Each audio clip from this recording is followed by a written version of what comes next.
جی S herbal wholesale Ayurvedic ادویات کا قابل اعتماد مرکز۔ تجارت کے خواہش مند حضرات کو ہم مکمل ٹریننگ دیتے ہیں۔ ہمارے ساتھ تجارت کر کے بھرپور پیسہ کمائیں۔ علماء کرام، حفاظ، ڈاکٹرز اور میڈیکل والوں کے لیے خصوصی رعایت۔ تفصیلات کے لیے ابھی رابطہ کریں۔ ثانی انٹرنیشنل حج عمرہ ٹورز اینڈ ٹریولز۔ حج عمرہ جانے کے خواہش مند حضرات اسکرین پر دیے گئے نمبرز پر کال کریں۔ اس لیے قرآن اللہ کا کلام ہے، ہر ایک کے بس کی بات نہیں ہے کہ وہ قرآن سنا سکے، اور جس کو توفیق مل جائے وہ اللہ کا شکر اس پہ ادا کرتا ہے۔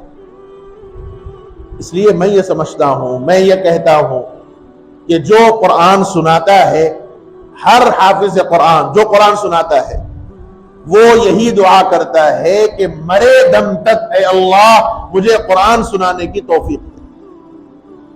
سب کچھ مقابلے کے لیے وہ تیار ہو جاتا ہے، لیکن قرآن چھوڑنا نہیں چاہتا۔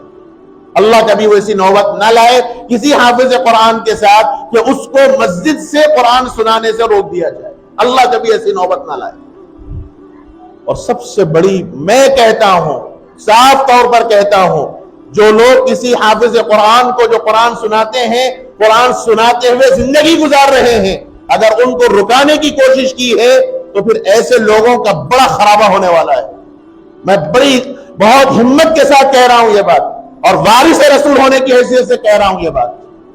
چاہے کسی کو برا لگے، چاہے میری بات کسی کو تکلیف پہنچائے، مجھے کوئی پرواہ نہیں کسی، لیکن یہ حق بات کہہ کے رہوں گا کہ جو لوگ کسی حافظ قرآن کو تراویح جس نے زندگی بھر سنائی ہے، اگر اس کے عمر کی وجہ سے نکالنے کی کوشش کرتا ہے، اور ایسے کمیٹیوں میں چل رہا ہے، یہ باتیں چل رہی ہیں کمیٹیوں کے اندر۔ میں نے رمضان سے پہلے کسی جمعے میں عرض کیا تھا، ایک مسجد کے حالات سنائے تھے میں نے آپ کو۔ کمیٹی والے اپنے آپ کو یہ سمجھتے ہیں کہ ہم منر آجم ہیں، ہمارا سے کوئی پوچھنے والا نہیں، سب ہمارے غلام ہیں، ہم جیسے چاہیں گے نچائیں گے۔ تو ہاتھ جوڑ کے معافی کے ساتھ کہتا ہوں، اللہ کے ہم غلام ہیں، آپ کے غلام نہیں ہیں۔ رکھنا ہو تو رکھے، نہ رکھنا ہو تو خدا حافظ، کوئی ضرورت نہیں ہے ہمیں۔ ہم بھی کاروبار کریں گے، میدان میں اتریں گے، تجارت کریں گے، پھر دیکھیں گے کون آپ کے جنازے پڑھانے کے واسطے آئیں گے۔ کئی ایسے حالات اور واقعات آئے ہیں سامنے۔ مذاق بنا رکھا ہے قرآن شریف کو لوگوں نے۔ اس لیے سمجھنا چاہیے، میں کوئی جذبات میں بات نہیں کہہ رہا ہوں، میں کوئی جوش میں آگے بات نہیں کہہ رہا ہوں، یہ حالات چل رہے ہیں آج کل۔ کمیٹی والے یہ سمجھتے ہیں کہ صاحب ہمارا ہے، ہم جیسا بولیں گے ویسا سننا ہے تو سنو صاحب۔ کس لیے سنے بھائی؟ چار پیسے آپ دیتے ہیں، تنخواہ کے نام پہ آپ کچھ دیتے ہیں، اس لیے سنانا چاہتے ہیں؟ ہمیں ضرورت نہیں ہے سوچ۔ اللہ کے واسطے کام کرتے ہیں، کام کریں گے۔ آپ کو پسند ہو تو رکھیں، آپ کو پسند نہ ہو تو خدا حافظ، کوئی مسئلہ نہیں، لیکن اپنی مرضی مت چلوائیے، اپنی مرضی مت چلوائیے۔ مجھے بھی بعض حالات آئے، بہت سے واقعات آئے، بہتوں کے مجھے فون آئے۔ ہمت کی بات ہے، قرآن سنانا ہر ایک کے بس کی بات نہیں۔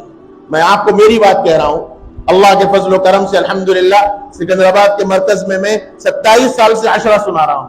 اس وقت میری عمر 42 سال چل رہی، 42 ختم ہو گیا، 43واں سال چل رہا، 27 سال سے سنایا الحمدللہ۔ لیکن اب ہمت جواب دے۔ اس سال میں نے سکندرآباد والوں سے معذرت کر دی کہ بھائی اب میرے سے 3 پارے مشکل ہو رہے، اب سانس پھولنے لگی ہے، عمر کا تقاضا ہو رہا، ہمت نہیں ہو پا رہی، 2 پارے پڑھا سکتا ہوں، اللہ اگر صحت دے تو ٹھیک ہے 3 پارے پڑھاؤں گا، لیکن آئندہ کا وعدہ نہیں ہے مجھ سے، 2 پارے پڑھا سکتا ہوں، ہمت ابھی اس کی ہے۔ لیکن تمنا ہے، میں نے کوئی اپنے جذبات نہیں بتائے، میں اس اعلان کے وقت میرے دل پہ کیا بیتری تھی وہ میں جانتا ہوں، میرا اللہ جانتا ہے۔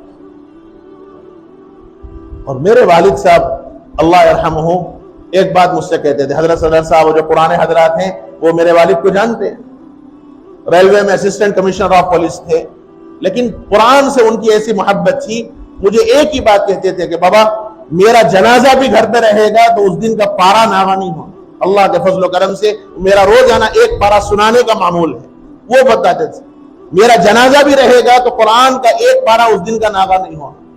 اللہ کا فضل ہے، اللہ کی توفیق سے پڑھ لیتا ہوں۔ میرے بھائیوں، میں اپنی کوئی کارستانی نہیں سنا رہا ہوں، ایک جذبات میں ایک بات کہہ رہا ہوں کہ جو قرآن سناتا ہے اس کے دل میں بڑی وقعت ہوتی ہے قرآن کی، ہر ایک کے بس کی بات نہیں۔ اس لیے اللہ کے واسطے جو قرآن سنا رہا ہے اس کو ہمت دلائیے، اس کی ہمت مت ٹوٹائیے.